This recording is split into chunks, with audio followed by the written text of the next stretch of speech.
Can cognitive distortions explain poor communication? Imagine a conversation where everything feels off and you just can't seem to get your point across. Sometimes, it's not just about what's said but how we think about what's happening. That's where cognitive distortions come into play. These are patterns of thinking that aren't quite accurate or rational. They can shape how we interpret others, words, and actions, often leading to misunderstandings. Cognitive distortions are like mental filters that color our perceptions. For example, if you think in all-or-nothing terms, you might see a small mistake as a complete failure.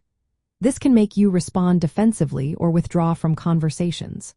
Or, if you tend to read minds, you might assume someone is angry with you without any real proof.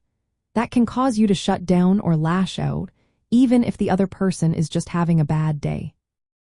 Overgeneralization is another common distortion. If one person criticizes you, you might believe you are always bad at communicating. This negative thought can make you less willing to speak up in future conversations. Catastrophizing is when you expect the worst. If someone doesn't reply to your message quickly, you might think they hate you, which can make you respond with anger or silence. Disqualifying the positive involves ignoring good feedback or kind words. If someone says you did a good job, you might dismiss it, feeling unworthy or insecure. These distortions don't just stay in your head, they influence your emotions and behaviors during interactions. If you believe someone dislikes you, you might respond with hostility or avoidance, which worsens the communication. Cognitive behavioral therapy, or CBT, is a way to help change these thought patterns. It teaches you to notice when you're thinking in distorted ways. Then, you ask yourself what evidence supports or contradicts those thoughts.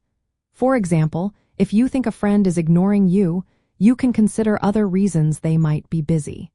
You can also think of more balanced explanations instead of jumping to negative conclusions.